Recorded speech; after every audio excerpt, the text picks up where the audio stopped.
كثيرا كما أمر. أشهد أن لا إله إلا الله وحده لا شريك له وأشهد أن محمدا عبده ورسوله. اللهم صل وسلم وبارك على محمد وعلى آل محمد. أشهد أن لا إله إلا الله وحده لا شريك له وأشهد أن محمدا عبده ورسوله. Dibuatkan panjenengan para sesepuh ingkang dahat pinanganten, bapak-bapak, ibu-ibu, adik-adik, sama taklim ingkang dirahmati Allah Subhanahu wa taala. Semoga langkung yen sarangan tansah kawula aturaken puji pangapunten syukur. Mugi tansah kunjul dumateng ngarsa saking Allah Subhanahu wa taala. Ingkang sampun maringaken rahmat nikmatipun dumateng kita sedaya. Sehingga wonten kalunggahan ing enjang punika sesarengan kita sami pinalih. Mungkin kita nindakaken sejibahan dumateng agama.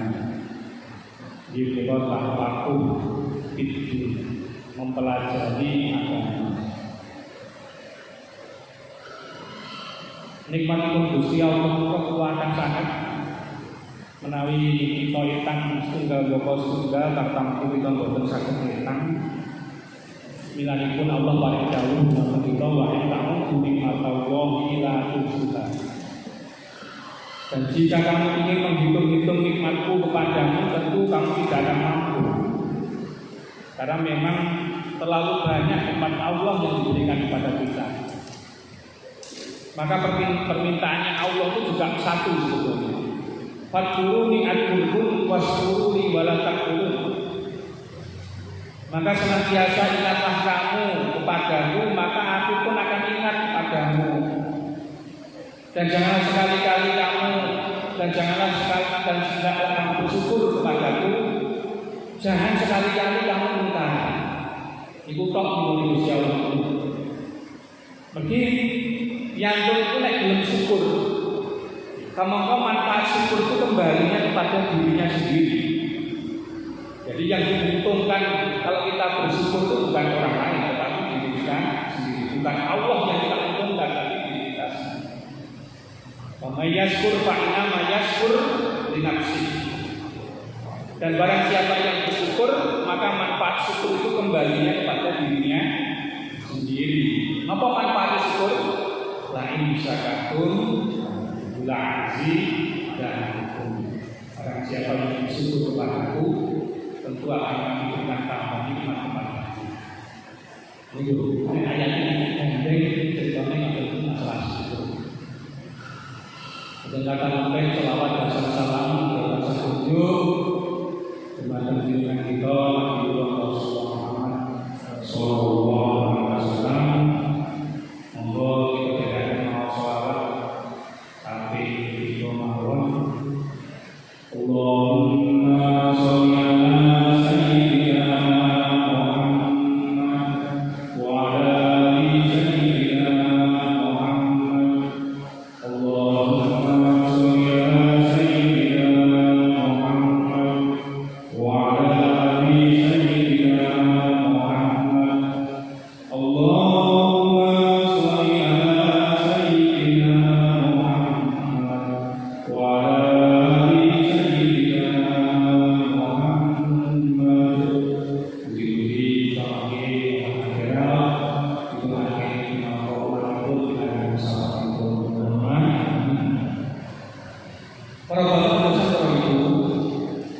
tema yang kita panitia kali ini adalah peran umat Islam dalam bingkai kemerdekaan Republik Indonesia.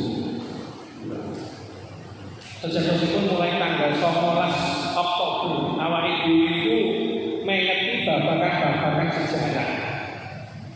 Tanggal 19 Oktober memperingati Maulid Nabi.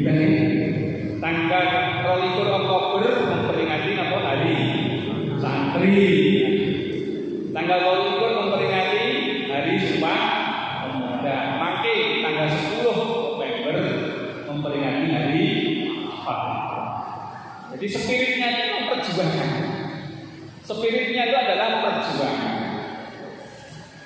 Ibu bapak, salah satu penyakit yang hari ini melanda sebagian besar umat Islam, utamanya adik-adik. Jadi ada satu penyakit yang juga sangat berbahaya, malah lebih berbahaya dari COVID-19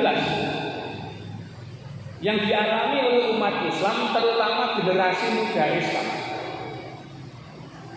Kenapa? Amnesia histori. Kenapa nih? Lupa pada sejarah. Lupa pada sejarah. Itu penyakit yang luar biasa.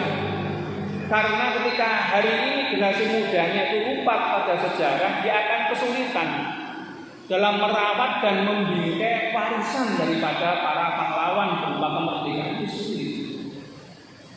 sulit sekali. Padahal menawi awake dhewe niku maca Quran, betapa banyaknya dalam Al-Quran itu yang berisi tentang kisah-kisah. Bahkan 2/3 isi Al-Quran itu isinya kisah. 2/3 dari isi Al-Quran itu adalah kisah. Bahkan banyak sekali surat-surat yang diambil dari nama tokoh dalam sejarah itu. Nabi mawon Quran surat Nuh, tidak? Quran surat Hud, Quran surat Ibrahim, Quran surat Muhammad, Quran surat Yusuf 5.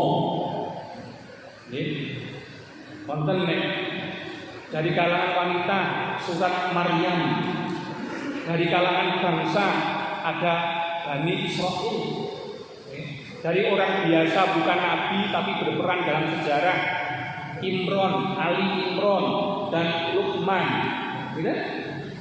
Itu luar biasa. Kalau dalam Al-Quran itu banyak sekali menceritakan sejarah. Kalau ayat dengan kersani Quran surat Ali Imran ayat 137.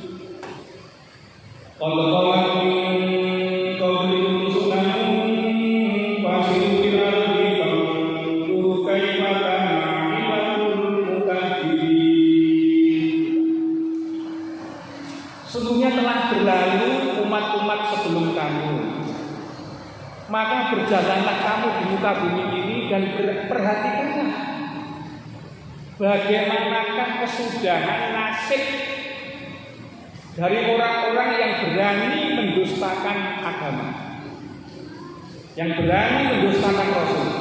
Ini kan bicara. Sesungguhnya telah berlalu umat-umat sebelum kamu, maka berjalanlah kamu di muka bumi ini dan perhatikanlah bagaimana akhir nasib daripada orang-orang yang mendustakan agama. Bagaimana nasib dari orang-orang yang mendustakan Rasul? Ini nasibnya ini belajar. Diperkuat lagi dalam Quran surat Ali Imran ayat 140. Yang sasung karun papat masam kau karun mislu wakilkan ayam dari bainas. Kalau pada peperangan Uhud ini kamu merasa sedih, maka orang-orang kafir itu pun pada peperangan Badar juga mengalami kesedihan yang sama. Sungguhnya masa-masa kejayaan dan kehancuran suatu kaum itu kami pergilirkan agar kamu berpikir, agar kamu mendapatkan hikmah, agar kamu dapat memetik pelajaran. Kata ayat alih Quran surat Yusuf ayat 111. Laqad kana fi qasasihim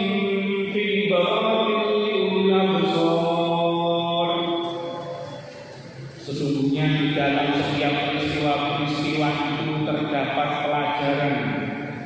bagi orang-orang yang berakal. Ini di Al-Quran banyak sekali surat yang mengambil background sejarah, banyak ayat yang mengambil background sejarah. Ini hari ini umat Islam justru mengalami amnesia sejarah. Sing salah sapa? Sing salah sapa lagi? Kalau kita mau jujur, yang salah adalah umat Islam sendiri. Kenapa pemilik kitab suci tadi tidak mau dipelajari? Kenapa memiliki kitab suci tapi tidak ditransformasikan dalam kehidupan pribadinya, diwariskan kepada keturunan? Sing salah apa? Ya umat Islam. Sehingga saya membaca sebuah buku judulnya Architect Deception, ya, karangan John Locke. Ya. Dia mengatakan kalau untuk menghancurkan suatu peradaban itu, kalau ingin menghancurkan suatu bangsa itu, maka ada 3 hal yang perlu dilakukan. Ini, hati-hati wong tua ini peringatannya seorang peneliti senior yang mengatakan bahwa kalau ingin menghancurkan suatu peradaban, ingin menghancurkan suatu bangsa, maka lakukan 3 hal ini. Itu kata-kata John Locke dalam kitab Architect Deception. Apa yang pertama? Kaburkan sejarah bangsanya. Kaburkan sejarah bangsanya. Dan hari ini sudah terjadi. Betapa ada upaya-upaya sistematis untuk mengaburkan sejarah peran umat Islam terhadap berdirinya NKRI ini. Kolomben Konangan, di Dikbud itu ada kamus sejarah, tapi ada bagian sejarah yang terkait dengan bangsa Indonesia yang dilupakan, dihilangkan, yaitu terkait dengan Kiai Haji Hasyim Asy'ari. Itu tidak ada, hilang dalam sejarah. Ini. Kemudian terkait dengan peristiwa 48, terkait dengan 465. Ini seolah-olah hari kita dikaburkan. Siapa sebetulnya yang bermain pada 4865 itu? Padahal dulu sangat jelas kita berani menyebut itu. Tapi sekarang dikaburkan. Bahkan kesannya pelaku pembantaian itu merupakan korban lahiran. Dibalik-balik sekarang ini. Sehingga kalau panjenengan periksa di tayangan berbagai macam media sosial, itu pro dan kontra orang dalam menilai apa dan siapa yang berperan dalam tragedi 48 ataupun tragedi 65. Ini generasi muda hari ini bingung Pak, dikaburkan. Dikaburkan. Kemudian yang kedua, ya, hilangkan bukti-bukti sejarah kejayaan bangsanya. Hilangkan bukti-bukti sejarah kejayaan bangsanya.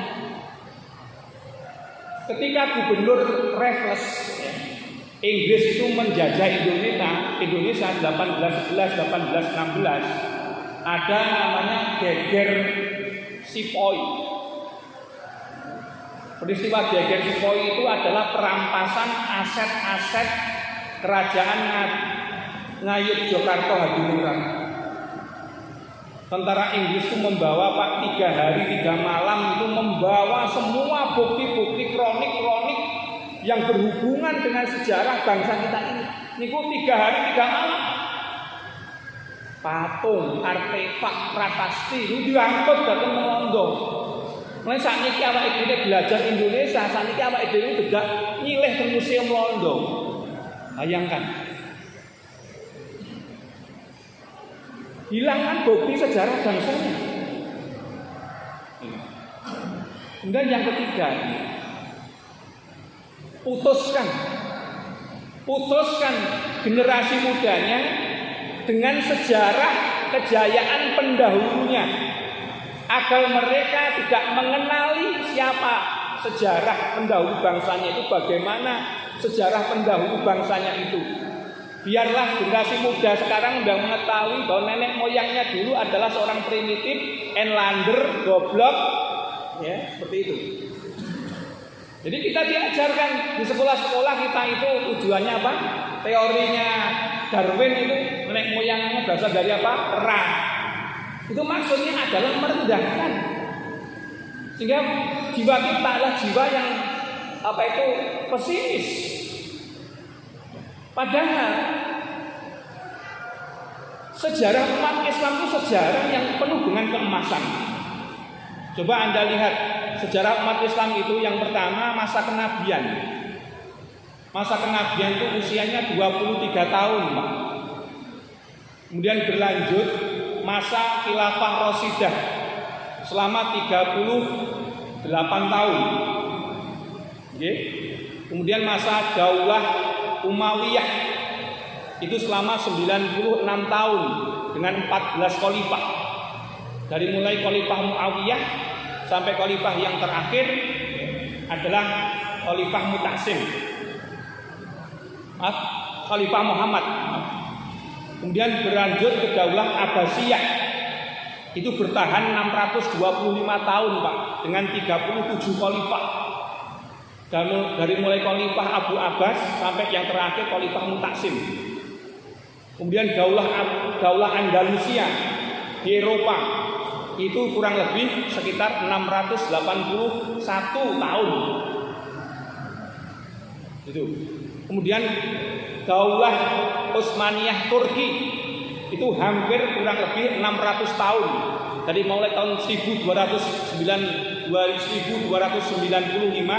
sampai dengan 1924. Ini kan jenengan persani buku-buku niku, Masya Allah, itu adalah sejarah umat Islam yang berisi tentang kejayaan-kejayaan umat Islam. Saya buka satu episode saja dalam kronik Daulah Utsmaniyah di masa pemerintahan Raja Sulaiman, cucu dari Sultan Muhammad Al-Fatih. Itu luasnya itu hampir 3 benua. Umat Islam di abad itu luasnya hampir 3 benua, yaitu benua Eropa, kemudian benua Asia, dan benua Afrika. Itu di zamannya Sultan Sulaiman,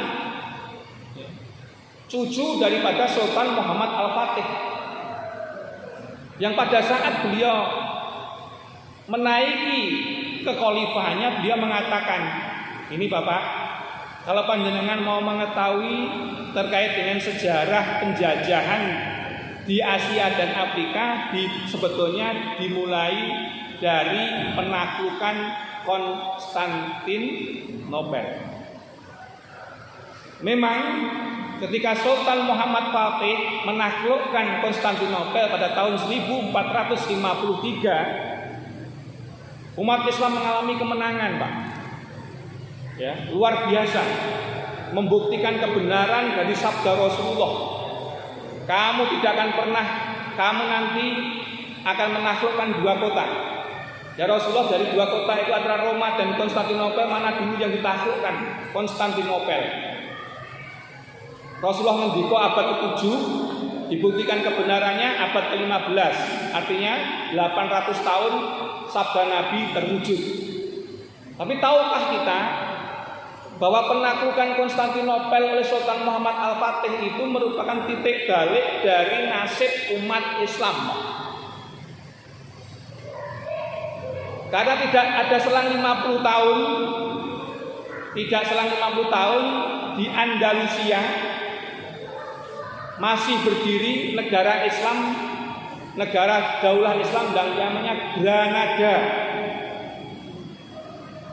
Itu adalah kerajaan terakhir Islam di Semenanjung Iberia. Semenanjung Iberia itu dihuni 4 negara. Mana? Spanyol, Portugis, Italia Utara, Perancis Selatan.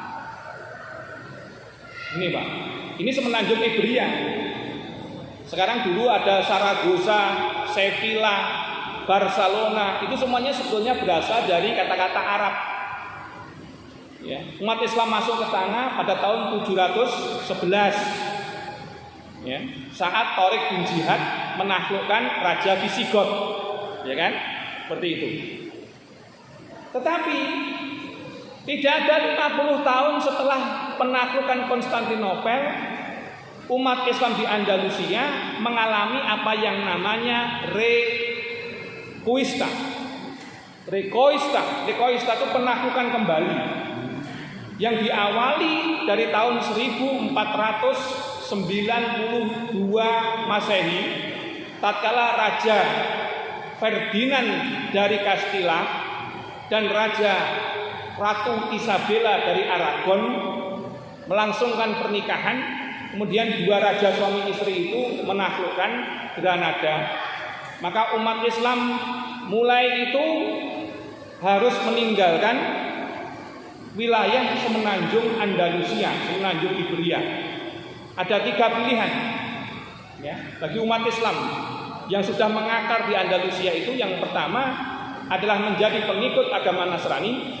Yang kedua adalah meninggalkan Andalusia kalau tidak mau masuk agama Nasrani. Atau yang ketiga, dia menghadapi inkuisisi.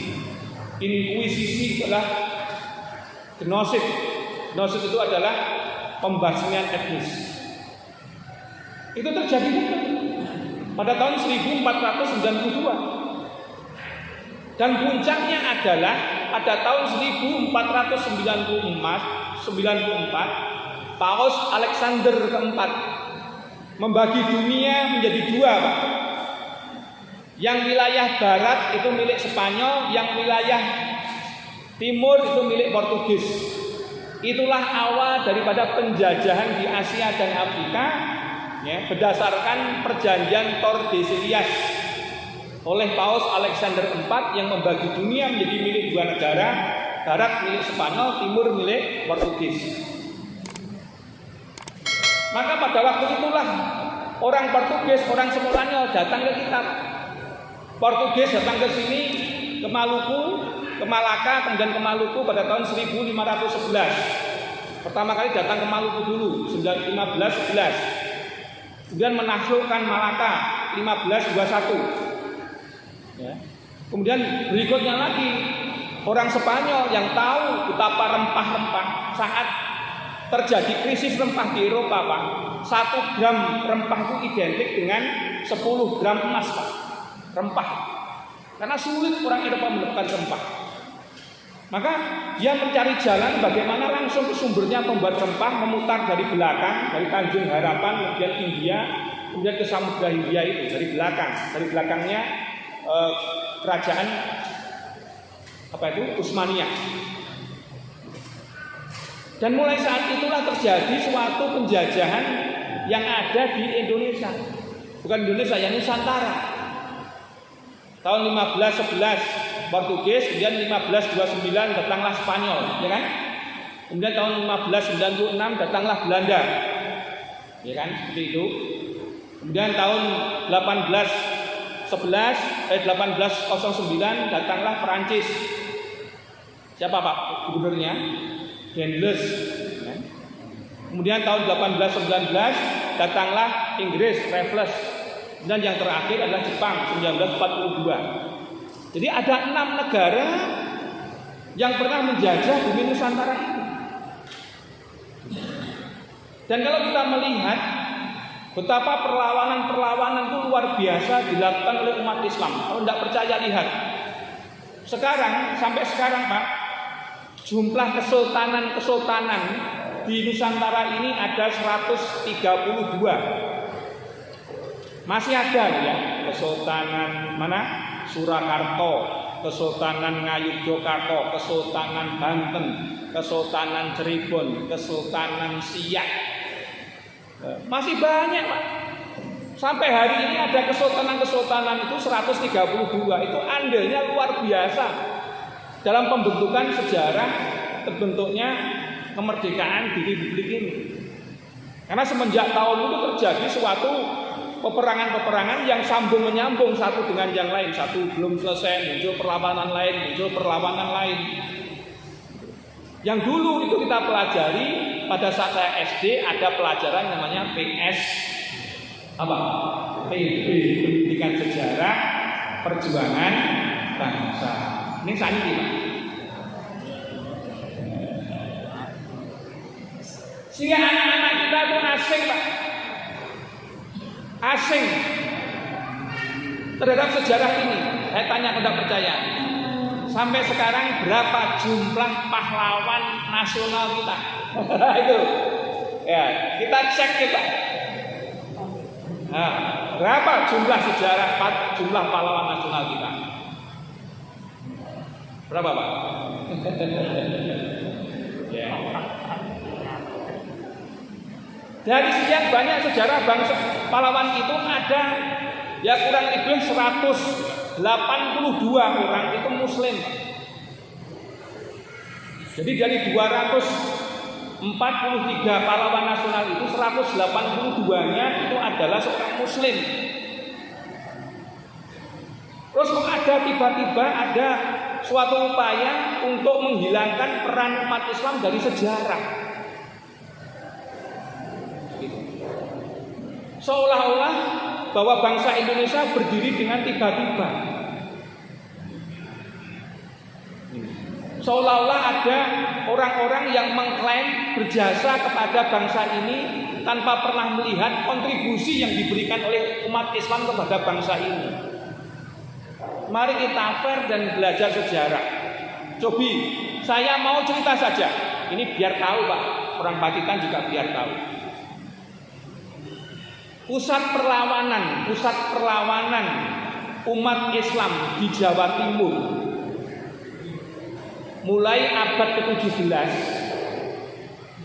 di Jawa Timur mawon daerah Sagrado di Jawa Timur itu sebetulnya dimulai dari pondok pesantren namanya Gebang Tinatar. Pundi Pak manggane ten pundi? Ten Sentono Jetis Ponorogo. Nah, sapa main jetis? Jadi sebetulnya jika bakal pondok-pondok pesantren di Jawa Timur ini yang merupakan sumber perlawanan terhadap segala bentuk penjajahan tadi adalah di pondok pesantren Gebang Tinatar, Sentono Jetis Ponorogo. Kiainya bernama Kiai Ageng Hasan Besari. Iya, Kiai Ageng Hasan Besari. Kiai Ageng Hasan Besari, ya, pada saat beliau ya, mendirikan pondok pada tahun 1698, pada tahun 1742 terjadi geger Pacinan. Geger Pacinan itu adalah keraton Surakarta Hadiningrat yang dijumenengi Pakubuwono II diserang oleh Raden Mas Garendi yang dibantu oleh Tiongkok. Maka Pakubuwono II lari, Pak.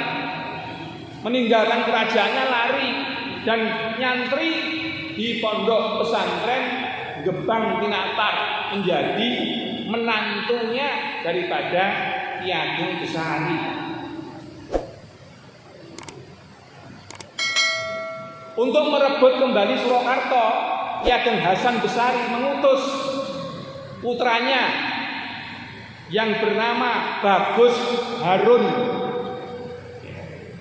yang nanti menjadi seorang ulama besar juga, namanya Kiai Ageng Basariah. Ki Ageng Basariah ini nanti mendirikan pondok pesantren di Sewulan Dagangan Madiun yang itu beliau itu adalah kakek keberapanya dari Kiai Haji Hasim Asy'ari alias Tok Sumbere Gus Dur niku King Sewulan Dagangan Madiun. Dan nanti Kiai Ageng Hasim Besar, Kiai Hasim Asy'ari mendirikan pondok pesantren di Tebu Ireng Kiai Hasyim Asy'ari memiliki 2 murid, mendirikan pondok pesantren di Ploso dan pondok pesantren di Lirboyo Kediri. Nah, ini loh, nyambung kan nggih. Ini dari Bagus Harun.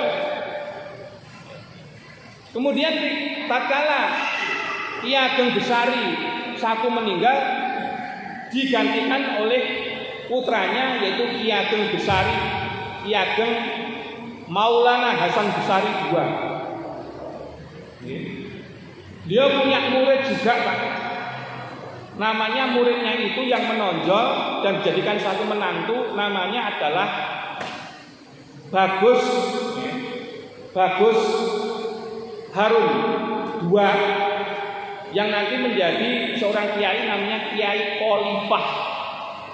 Dan yang kedua muridnya bernama Abdul Hamid, yang nanti memimpin peperangan Jawa 1825-1830. Siapa Abdul Hamid? Siapa Pak Abdul Hamid ini? Pangeran Diponegoro. Jadi Pangeran Diponegoro ini ngantri pun datang Gebang Tinatar menika rikala tasih alitipun dipersaudarakan kalih Kyai Ageng Maulana Hasan Besari juga, saudaranya Bagus Harun II niki namanipun nggih menika Kiai Khalifah. Lah Kiai Khalifah ini akhirnya juga menjadi senopatinya Pangeran Diponegoro bersama Kiai Mojo. Setelah perang Jawa selesai, maka Kiai Khalifah ini pulang, Pak, ke Tegalrejo.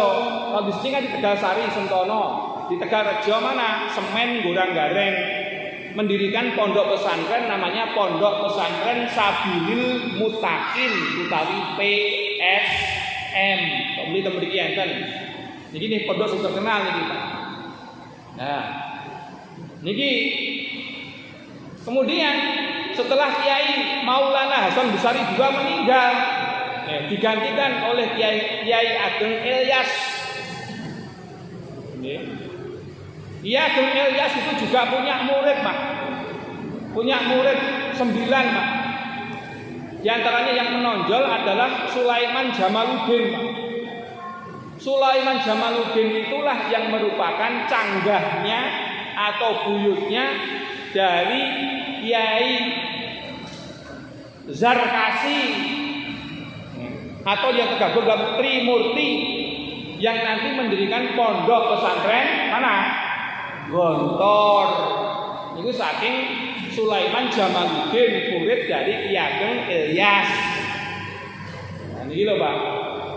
Juga muridnya juga ada yang namanya yaitu Bagus Harun. Bagus Harun ini nantinya menjadi pujangga di Keraton Ngayogyakarta Hadiningrat. Yang besar menjadi nama yang terkenal itu pujangganya namanya Ronggo Warsito. Niku nyangrine nggih ten Gebang Tinatar. Ada lagi murid yang terakhir, Mas. Murid terakhir dari pondok pesantren Gerbang Tinatar ini namanya Umar Said. Umar Said berkawan dengan Bagus Darso. Bagus Darso itu nanti setelah menjadi kiai namanya Kiai Haji Abdul Manan, mendirikan pondok pesantren Termas. Gitu. Jadi ini kan Kiai Haji Abdul Manan pendiri pondok Termas itu namanya Bagus Darso, Pak, namanya dulu. Itu mendirikan pondok pesantren Termas. Nah, muridnya yang lain namanya Umar Said itu menjadi bapak bangsa kita, Pak. Bapak bangsa kita. Siapa? Iya, Haji Umar Said Cokro Aminoto. Niku murid terakhirnya dari pondok pesantren Gebang Tinatar. Tegalsari Sentono Jetis Ponorogo. Oh bae Pak Budi. Ngerti ngoten lho. Kita tulisan ben ngerti nek bumi ini awake dhewe iki yo ada sejarah seperti itu. Lah, Basa Praminoto niku untuk merekrut pemuda-pemuda Surabaya, tempanelan Surabaya ngedekne kos-kosan, Pak. Ada anak-anak muda yang tertarik dengan pergerakan itu, akhirnya meguru ten Basa Praminoto. Murid sing terkenal telu. Nggih. Sinten? Yang pertama Soekarno, yang nanti menjadi Presiden RI pertama. Yang kedua adalah Marijan Kartosuwiryo. Gimana itu lagi? Dan yang ketiga adalah Semaun. Ngerti Semaun, Bapak PKI. Nah, coba ini. Jadi bagaimana dari suatu majelisnya Cokroaminoto muncul tokoh-tokoh yang menjadi awal dari pergerakan politik di Indonesia. Apakah nasionalis, ya, Islam, ataukah komunis? Niku gurune siji, jenenge sinten? Umar Said, murid terakhir dari Pondok Pesantren Gebang Tinatar, Tegalsari, Jetis Ponorogo. Itu kayak gini dan ngerti ya. Walah Pak, ayahnya pun jadi toke Pondok Pesantren yang gini berarti nih Tegalsari, Jetis Ponorogo nggih. Pun jenengan bikang nggih. Ten Google Pondok Pesantren Gebang Tinatar. Pun jenengan muncul. Bagaimana sejarah pondok itu? Ternyata sejarah pondok itulah yang mengilhami semua pergerakan-pergerakan yang ada di Jawa Timur ini.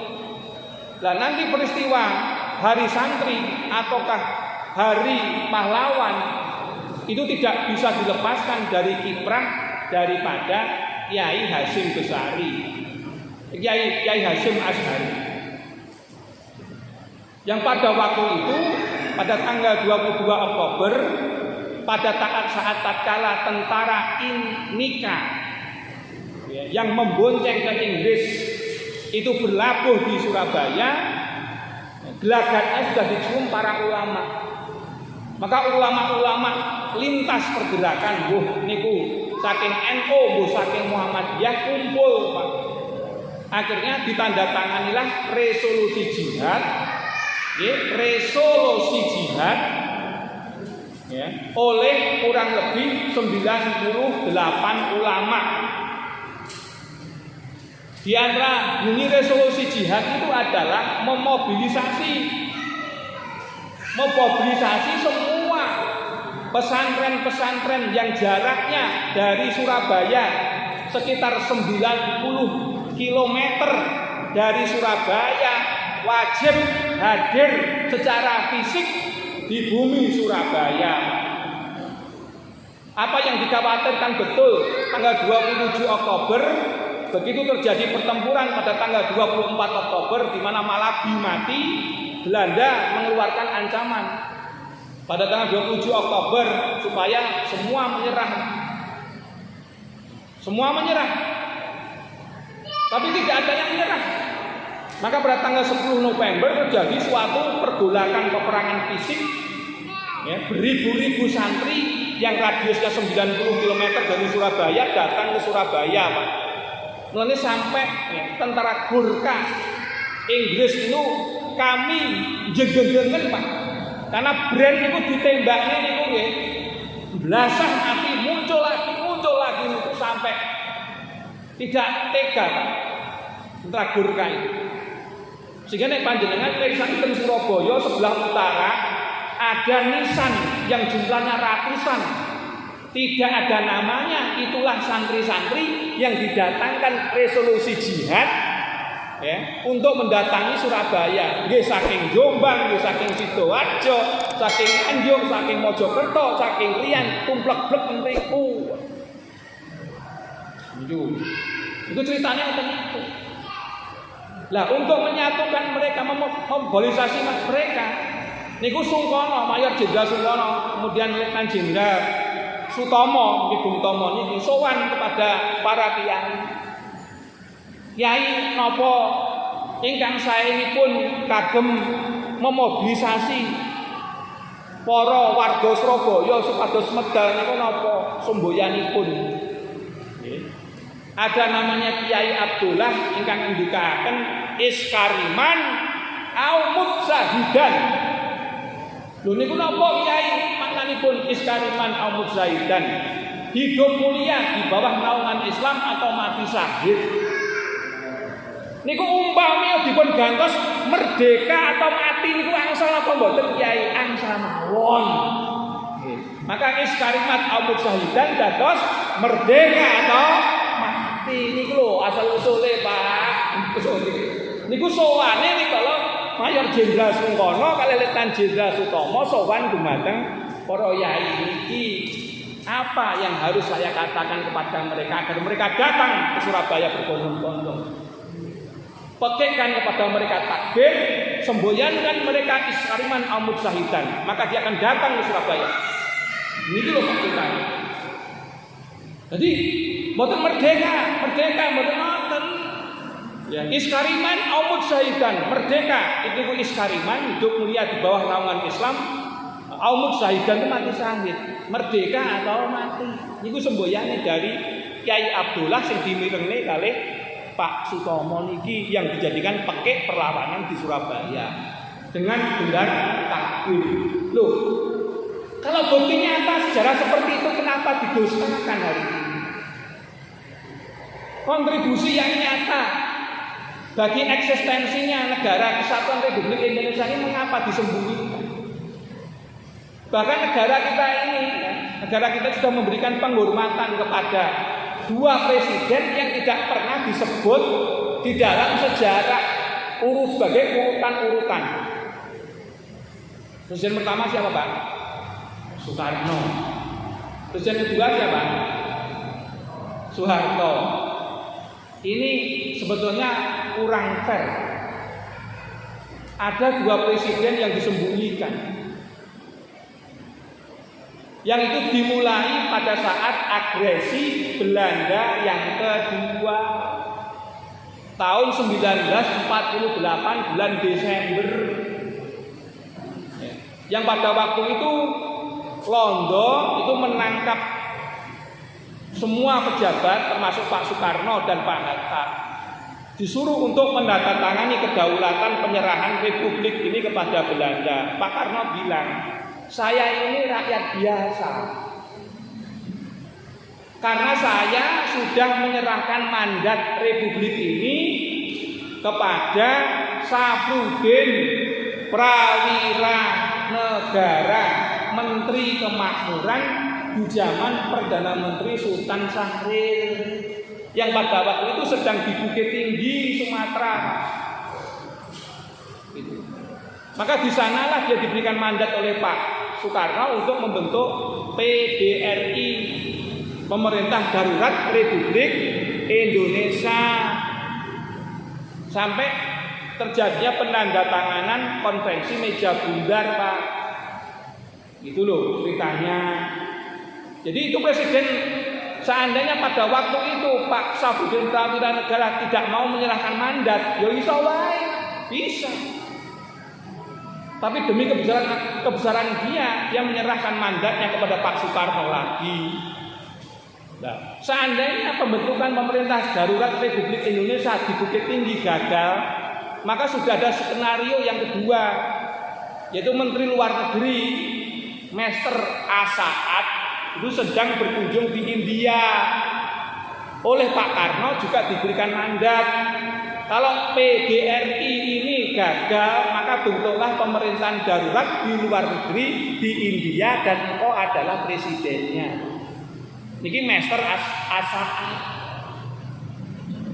Jadi sadurunge Pak Karno niki, sadurunge Pak Harto niki enten rong presiden pemerintahan darurat Republik Indonesia di Bukit Tinggi, Safrudin Prawira Negara, sama presiden pemerintahan darurat di luar negeri yaitu Mr. Asaad. Loh, kenapa kok disembunyikan? Ada apa sejarah ini? Kenapa sejarah ini tidak fair? Gitu? Ini. Kalau kita mau jujur itu fakta. Jenengan buka dokumen Republik fakta terkait dengan dua presiden itu, tapi kan tidak pernah diajarkan ke panjenengan. Adanya pondok pesantren Gebang Tinatar yang menjadi sumber perlawanan di Jawa Timur ini, kenapa diselai dan tidak ada pada sejarah kita? Karena harusnya ada pada sejarah muatan lokal. Mohon itu tuh sumbernya pondok pesantren sak Jawa Timur itu sumbernya temeriku. Kenapa disembunyikan? Itu loh. Karena memang ada rumus sejarah itu milik penguasa atau sejarah itu milik sang pemenang. Ya. Mulane negara Kertogomo niku nggih, itu ada sejarah versi Mojopahit terkait dengan siapa? Versinya raja yang menang. Maka mengapa ada sejarah yang hari ini diperbaiki? Tapi sayangnya sejarah mau diperbaiki tapi mengesampingkan peran umat Islam. Seolah-olah negeri ini dulu hanya milik Bapak Insinyur Soekarno saja. Padahal ini andil dari semua anak bangsa, Pak. Semua anak bangsa.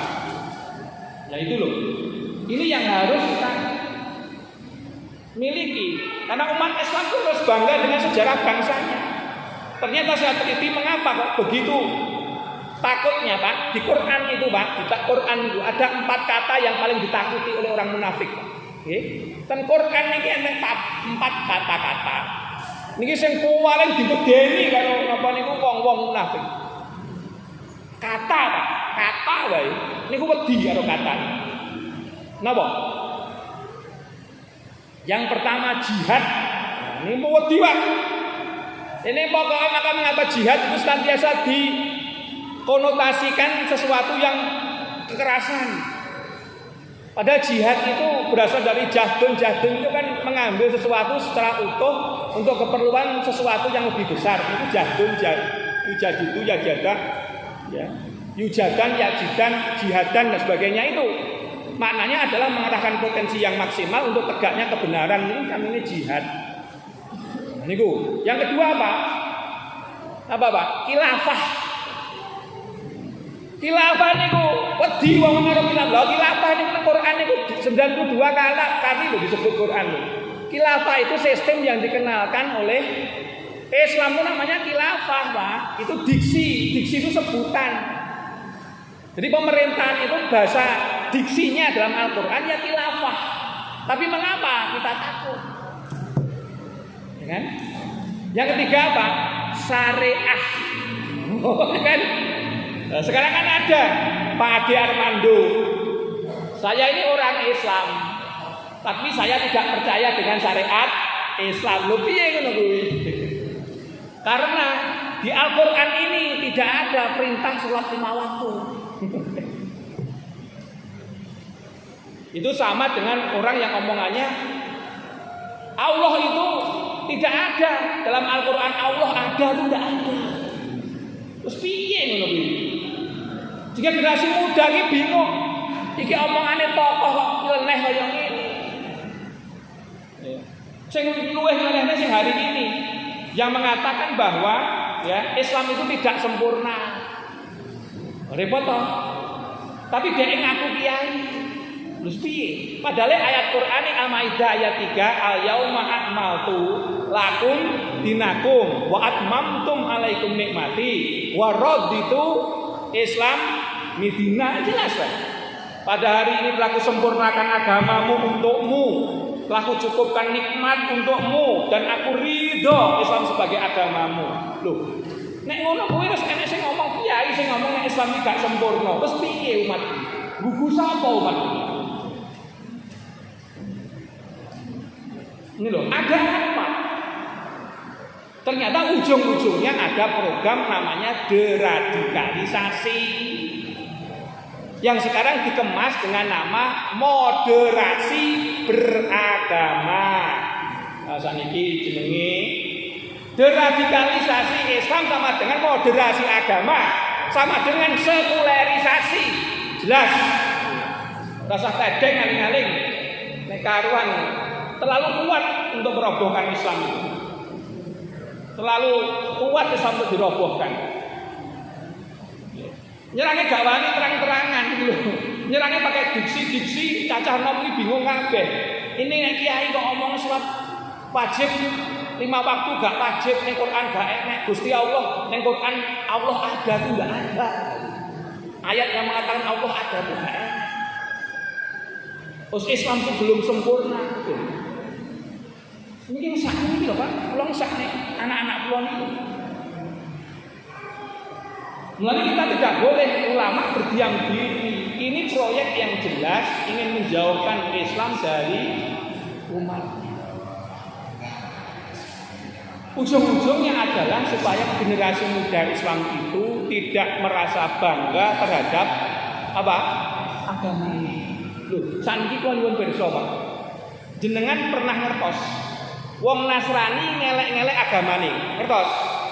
Mboten ngertos, Pak, mboten enten. Jenengan ngertos wong Hindu ngelek-ngelek agamane. Ngertos? Mboten ngertos. Enten wong agama Buddha ngelek-ngelek agama Buddha. Enten mboten? Mboten enten, Pak. Loh, ini ada orang Islam tapi ngelek-ngelek agamane dhewe. Terus kuwi diarani apa?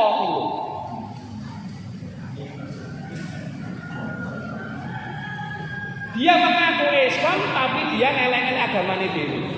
Terus kuwi agamane apa? Maka waspadalah, ada 3 proyek besar yang hari ini dikembangkan terkait dengan World Trade Center, ya, pembentukan suatu budaya baru, yaitu apa? Sekularisasi. Yang kedua adalah apa itu murtadisasi, ya, pemurtatan. Dan yang ketiga adalah natifikasi. Apa natifikasi, Pak? Menumbuhkan kembali budaya-budaya lokal, aliran-aliran kepercayaan. Ini tujuannya adalah untuk menyerang Islam. 3 hal itu yang sekarang PR kita, sekularisasi, murtadisasi, dan yang ketiga adalah ini, natifikasi. Yaitu proyek untuk membangkitkan kembali budaya-budaya Jawa, aliran-aliran Jawa yang bisa menghantam Islam. Itu proyek deradikalisasi seperti itu. Anak-anak muda harus tahu bahwa hari ini kita sedang berperang, Pak. Hari ini kita sedang berperang, tapi perangnya bukan nganggo senjata, tapi nganggo pikiran. Namanya Ghazwul Fikri, perang pemikiran atau invasi pemikiran. Nek kalah bukan sahid jenengan, nek kalah jenengan sangit. Maka kita tidak kalah. Oke, mawon ingkang saged kula aturaken kula pilih wonten kitanipun atur kawula untuk agungi sabda pangsani. Monggo-monggo kita nyuwun dumateng Allah Subhanahu wa taala untuk donga mugi-mugi kita sedaya ngaji saged rumiyin malih. Monggo kita waos selawat kabeh dikumpulin. Nggih. Allahumma sholli ala sayyidina Muhammad wa ala ali sayyidina Muhammad. Allahumma sholli ala sayyidina Muhammad wa ala ali sayyidina Muhammad. Allahumma sholli ala sayyidina Muhammad wa ala ali sayyidina Muhammad. Al-Fatihah.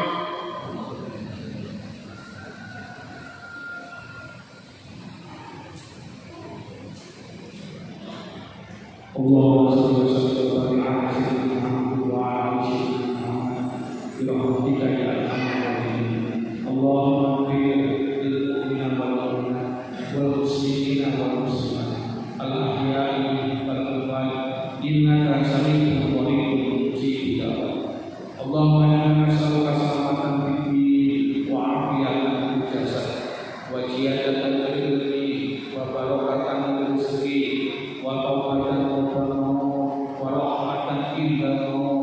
ومغفرة بعد الموت اللهم انصر الإسلام والمسلمين وعلى الكافرين والمشركين اللهم سلمنا الإسلام والمسلمين اللهم سلمنا الإسلام والمسلمين اللهم سلمنا الإسلام والمسلمين اللهم أرحمنا وحق ورسولنا اتباعه وللباطل باطلا ورسولنا اللهم إنا نسألك الهدى والتقى والعفاف والغنى اللهم أعنا على ذكرك وشكرك وحسن عبادتك اللهم إنا نعوذ بك من علم لا ينفع ومن قلب لا يخشع ومن نفس لا يشبع ومن دعاء لا يسمع اللهم إنا نسألك نفسا مطمئنة وتؤمن برضاك وترضى بقضائك وتعلم بعطائك برحمتك يا أرحم الراحمين اللهم اغفر لنا ولوالدينا وارحمهم كما ربيانا صغارا ربنا فاغفر لنا ذنوبنا وكفر عنا سيئاتنا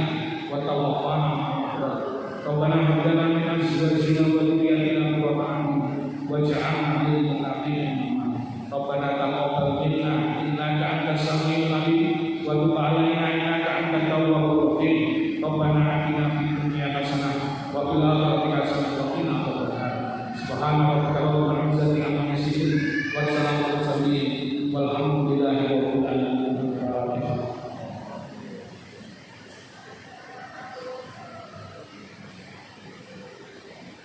Monggo kegiatan takbir dan tadi akan semangat untuk senantiasa berjuang memperjuangkan agama ini tetap hadir pada hati kita dan semangat ini untuk kita wariskan kepada anak cucu kita. Allah